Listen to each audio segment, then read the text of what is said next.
I feel clearly that this season can be mine, so I will do everything I can to finalize that. The number 3 takes victory in race 1, an epic win. MX on 74, the burst into life here in Magdeburg. It's going to be a very interesting first turn. And Cairoli ran the outside, and he and Colonel both go down. Yeah, everything was going good, and then I had one big mistake. Oh, Ben Watson! Off the side of the bike, and Italy are going to be crowned world champions.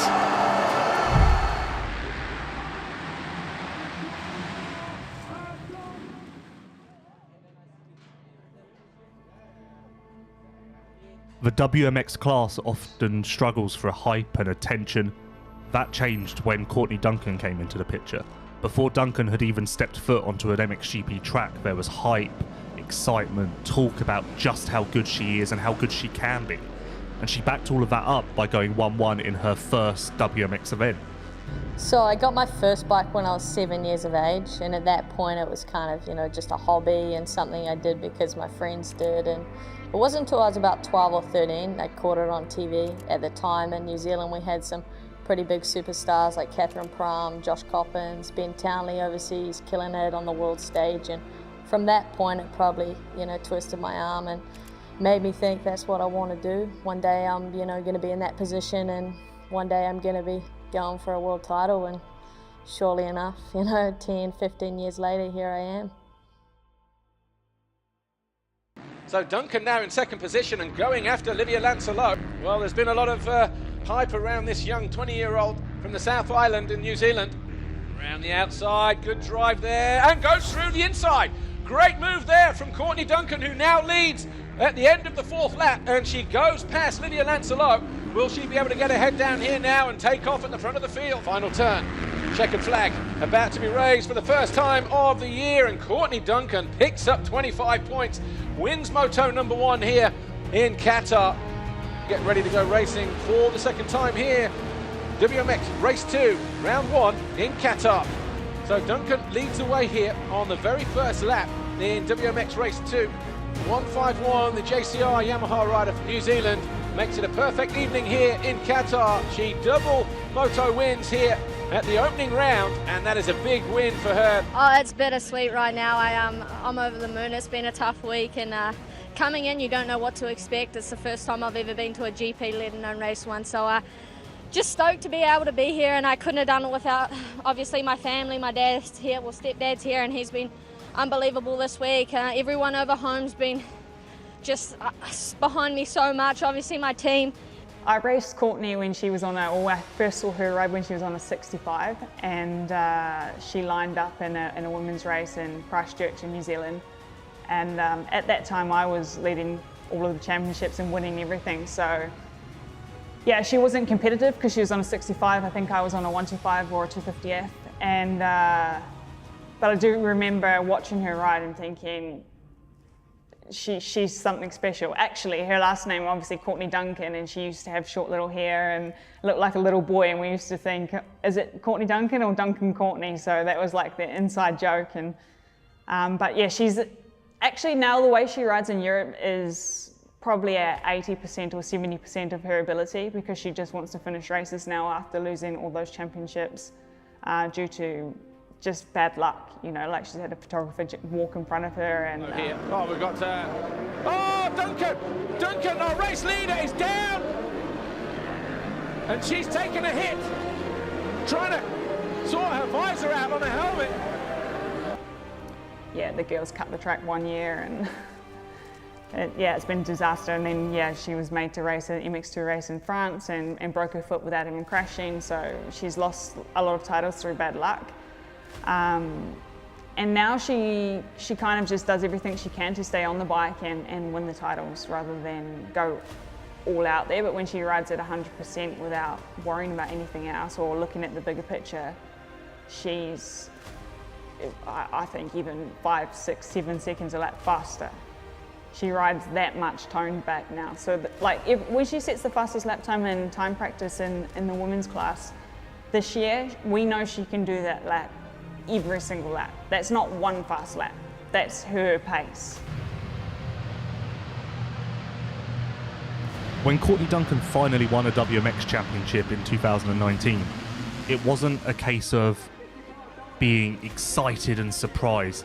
It was more of a case of being like, finally. Because everyone in the paddock knew that Duncan was deserving of a WMX title. Misfortune just kept standing in her way. And she is the 2019 FIM Motocross World Champion. And finally, she's done it. And I'm lost for words, just, it's indescribable. I come out and I won my first race, and man, I expected big things out of myself and everyone around me also, and I just had to take my time and learn from all these mistakes and failures, and when we felt like quitting, we kept going, and here we are, world champion. So when she finally got it done in 2019, it was more of a sigh of relief for everyone there that finally this impressive, amazing rider has got the job done. Duncan is similar to Jeffrey Hurlings in a lot of ways, where when she is healthy, when she is at her best, few people in the world think she can be beaten to a championship, and we've seen that now in 2019, 2020. Here is Duncan, the #1 DRT Kawasaki. Third is enough to be crowned world champion for a second time. This one's for everyone, you know, you just can't do this alone, so thank you. Yeah, I don't know whether it's WMX or anything, but any world champion on a team is a plus if you market it right. You know, there's an audience for everything, and you know, for any product to be able to say, you know, they have a women's world champion is sort of demographically correct at the moment. I think it was so tough because in 2016, my first pro race, I'd already set the bar so high for myself, coming out winning on debut, and you know, you think to yourself at the time, oh, this is going to be, you know, a little bit of a walk in the park, but you're just so naive and you're so young and you have so much to learn, and I made mistakes along the way, and I'm going to be honest and put my hand up and say a lot of them were my own fault. Just made stupid mistakes at costly times, and in the end they cost me race wins and cost me points, and ultimately that cost me championships. So I think I just had a lot of growing up to do, but it definitely tested me a lot. It tested the resilience, and there was times when I lay in bed, especially after losing that first World Cup with the injury, and thinking, do I want to do this? Do I want to keep going? But looking back at it, yeah, I'm definitely glad I did, and it's just something that you have to persevere with the time and learn from the lessons, and I can say it all paid off. Check out those lines in the sight and lap, okay? Because there's a few different lines that they weren't taking in practice. That you can go inside a little bit more, even coming along the pit lane straight as well. They're going quite far out. I think you can come in a bit more here. You know, one thing about Courtney is she sort of rides, you know, you wouldn't know if she was a guy. You know, she's sort of, you know, her corner speed and the way she sort of floats around the track is sort of pretty amazing. I'd say she has, you know, more corner speed than quite a lot of riders. But here we are, temperatures 16 degrees, barely a cloud in the sky over the Dolomite Mountains here. It is the most picturesque racetrack that we have in Europe, possibly. Not having, you know, your friends and family and comfort there can be tough sometimes, especially after a bad day, especially after a bad performance. But then again, like, when I pack my bags and say goodbye to my family, yeah, there's a huge purpose behind that. You know, you're flying 24 hours on the airplane to the other side of the world on your own, and I'm not just doing that to fill the gates. Like I say, I'm doing that because the purpose is to be a world champion, and I think it definitely drives me that extra bit further. You ready? No panic. No panic. Doesn't matter if you get a bad start, nothing, just keep it. Look what happened last week. You get a bad start and you come through to first, so. And the riders just making their way into position. Going far. You want to push or you good? Good luck. Pretty much a full lineup here today. WMX, race 1 is underway. And that was Giorgia Montini. Oh, Fontanesi, upside down on the top of the hill. Has that pretty much decided the championship, because Fontanesi did not look too impressed with that move and was looking a little bit slow to get back to the bike there. So if it stays like this, Duncan will be crowned world champion for the third time. Courtney Duncan, though, is world champion for the third time.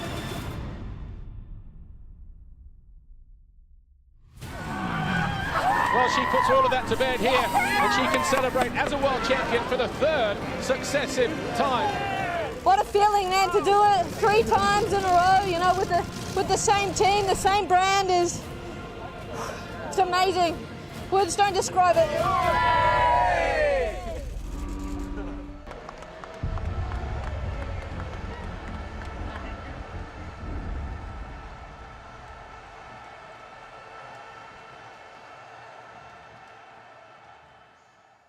The 2021 MXGP series has been phenomenal.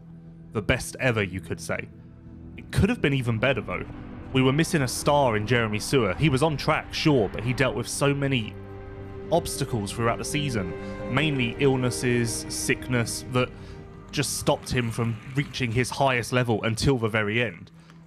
Imagine if he had been healthy the whole time. We could have had another rider in this phenomenal 5-way title fight. Yeah, it's just amazing, you know, to, you know, experience this kind of stuff, doing our job, doing my job as an athlete, and using, you know, the 3 days to find some places like that, and you know, find some freedom for your mind, you know, get some rest and really be by yourself, enjoy the view, enjoy the nature, because nature has a lot of strength, you know. It's quiet here, you don't hear any noise, and it's just amazing to be here, and it gives me a lot of mental strength, and calms me down, clears my mind, and once I hit the trails back down, it's back to action mode, and I feel like I have all the energy again to line up on the start gate and perform.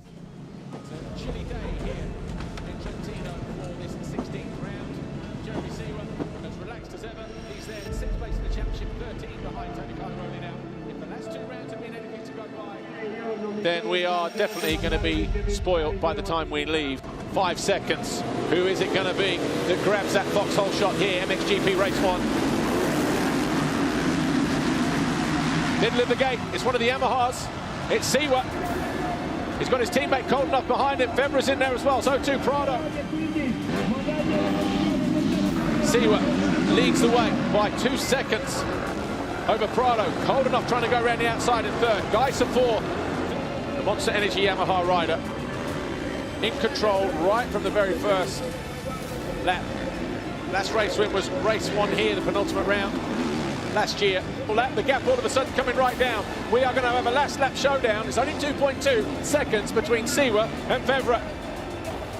Oh! Febra down! Pushing too hard! Jeremy Sewer is going to take his first win of the season, his first win in a year, his 11th career race win. Jeremy Sewer, take a bow. Yeah, as I said, after the first moto, you know, MXGP at the moment is tough, especially those 3 battling for the title. They go all in, they have to, so I try to do my best, and to win a GP, I'm speechless right now. I've never felt like this for a while, and it's amazing, you know. I won a GP last year, but it wasn't the same. Now I crossed the finish line and I knew this one is mine, and it's incredible. A big thanks to all around me, especially like my mechanic. He's working day and night for me, and he brought me back where I am now, and now this is amazing. Thanks all of you.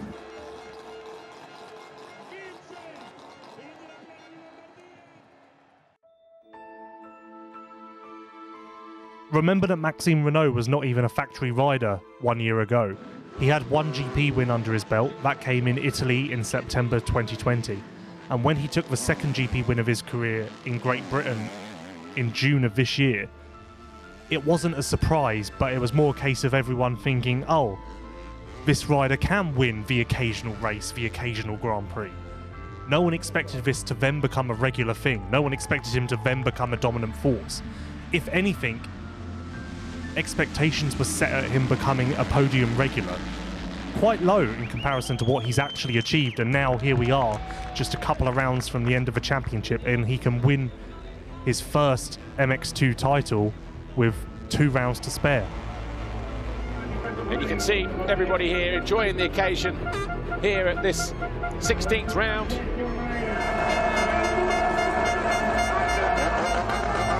Well, as the atmosphere continues to build, let's take a look at the top 5 in the championship as we head into MX2 Race 2. Maxime Renault now 101 points clear of Diogo Geerts, which means if he finishes ahead of Geerts and Vial, he can be crowned world champion here today. MX2 Race 2, all eyes towards the right-hand side, centre of the gate, and once again, Tom Vial in there, Renault to the outside. He's at the inside of his teammate, Beniston, and Diogo Geerts in there as well. And the lead has changed hands. Renault leads on lap 5. It's been a tough journey for him to overcome the injuries, the adversity, to turn it around, to continue to work hard. He can't believe it. And Maxime Renault will round out the final turn. He has realised his lifelong ambition. He is crowned MX2 World Champion. And he does it with a win. He does it with the Grand Prix victory.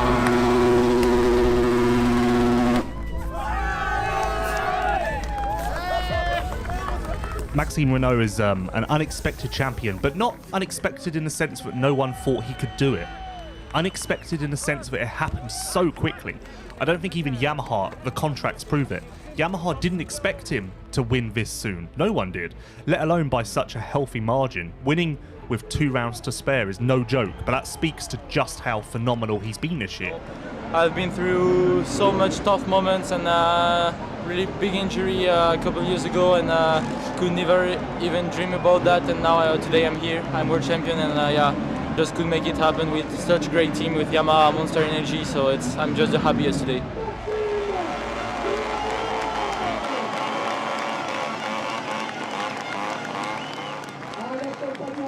Welcome back to Italy for the final round of the FIM Motocross World Championship. It's round 18. It's taken a while to get here, obviously, for obvious reasons, but we are here in Mantova for the MXGP of Città di Mantova. It's hard to believe that the MXGP class is coming down to the final round. It's so rare for a championship fight to actually come down to the final round or moto, let alone it be this close. We've got 3 riders who can win this thing quite easily. They're all capable, they've all proven they're capable. There is no way to predict how this thing is going to go, and that means it's an exciting time to be a fan. I've been really impressed with Febvre this season. No matter what happens, no matter if he wins this championship or not, this has been a real resurgence for him. He's going to have to go through Jeffrey Hurlings, and that's a rider that no one wants to face in a title battle. People from the outside see him as quite a special guy. I mean, one that's maybe quite hard to crack, let's say, and kind of work out.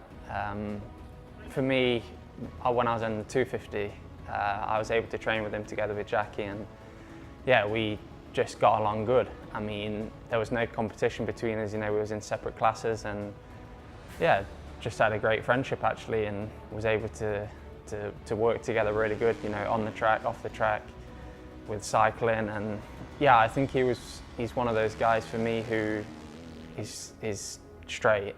He's not about all the bullshit of you need to be on this program and eating this, and he's just straight. He focuses on his job and gets it done. I came there and I knew this guy became world champion, so he's good at something, you know. So I tried to watch him and see what he does, and he did do his thing. This is what I learned. Like, didn't matter what happened, who was there, what influenced him, negative things. He just followed his path, and he didn't turn left or right for anybody. He just hold his line, and I think that's what is making him good. And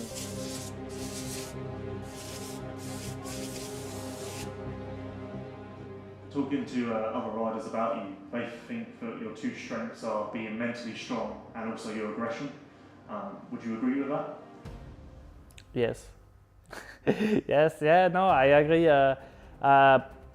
And like you say also, I had some many bad years, bad injury, and sometimes I wasn't good enough. And I came back to fight and to be just better every year. And seems this year it's working pretty well. But you don't know what's gonna happen. You know, sometimes you can. Tomorrow I can get injured in 2 weeks or whatever. It's just you have to be really strong mentally. It's what I think I am, and yeah, you have to have some aggression also on the track to fight for the first position. Coming into the final race then, Jeffrey Hurlings, Roman Febvre, they are tied on points. The only other time we've seen this, 1988, the 1-2-5 season, Jean-Michel Bayle and Dave Strybos. After race one, going into the final round, both riders were tied for the lead with just one race remaining. Bayle won from Strybos to win the championship by 3. Who is it going to be today, though? Fans on their feet. The anticipation is through the roof. We've got a green flag for the final time this year. The Fly Racing 15-second board is up. Next GP, race 2 is gone. A good jump once again, and it's Febvre who squeezes Hurlings to the inside. Jorge Prado once again. And the top 2 in the championship, Linus Stern as they go through there, and also Geiser splits Febvre and Hurlings. Is a direct shootout between the top 2 in the world right now, Roman Febvre and Jeffrey Hurlings, by leading Hurlings. Hurlings finds his way past. The fans have got exactly what they want to see. Oh, Febvre is down, coming out of the turn. It's hard and slick there as well. Jeffrey Hurlings a lap away from taking his 5th world title. Jeffrey Hurlings, out of the final turn, is the 2021 MXGP World Champion. He joins Roger De Costa, Joe Robert, Georges JBay, Joel Smets as a 5-time world champion. A lot of people wanted to know what I would have done if I didn't win this championship this year again. I guess you'll never know. There you have it then. Jeffrey Hurlings wins the 2021 MXGP title, and deservedly so.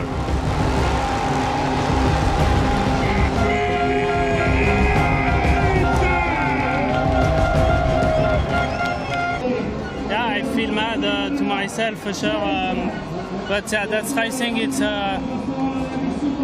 the hard way to lose, but it's like this. Yeah, I gave my all, and yeah, at the moment it's really tough, but yeah, I will go through and then battle next year. Okay, thanks very much. The 2021 MXGP series is going to be remembered for a very long time. 2022 could be even better though. Jeffrey Hurlings is going to be back to defend his crown. Roman Febvre is going to come out with a vengeance. Tim Geiser is going to want to reclaim the crown that he's lost, and that's not even mentioning Jorge Prado, Jeremy Sewer, and Maxime Renault. The MX2 World Champion is ditching his YZ250 FM and stepping up into the MXGP class for the first time with Monster Energy Yamaha Factory MXGP.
July 8th, 1853. In Asia, an American expedition led by Commodore Matthew Perry arrives in what's now Tokyo Bay, Japan. It's the first step of a U.S. mission that establishes diplomatic and trade relations with Japan, isolated from the West for more than 2 centuries. 1839. John D. Rockefeller, founder of Standard Oil, which dominated the oil industry into the early 20th century, is born in Richford, New York. 1947. In New Mexico, word of what becomes known as the Roswell incident, a touchstone for UFO buffs. A local U.S. military office says pieces of what it calls a crashed disc have been recovered near the city of Roswell. But the military later says the material, found on a ranch, is really a top-secret weather balloon, not a crashed alien spacecraft. 1994. Kim Il-sung, North Korea's communist leader who launched the Korean War, dies at age 82. His son, Kim Jong-il, succeeds him in power. 1986. Kurt Waldheim is sworn in as Austria's president, despite controversy over his alleged ties to Nazi war crimes during World War II. And 1907. In New York City, Broadway showman Florenz Ziegfeld stages his first Follies on the roof of the New York Theater. Today in History, July 8th. Camille Bohannon, The Associated Press.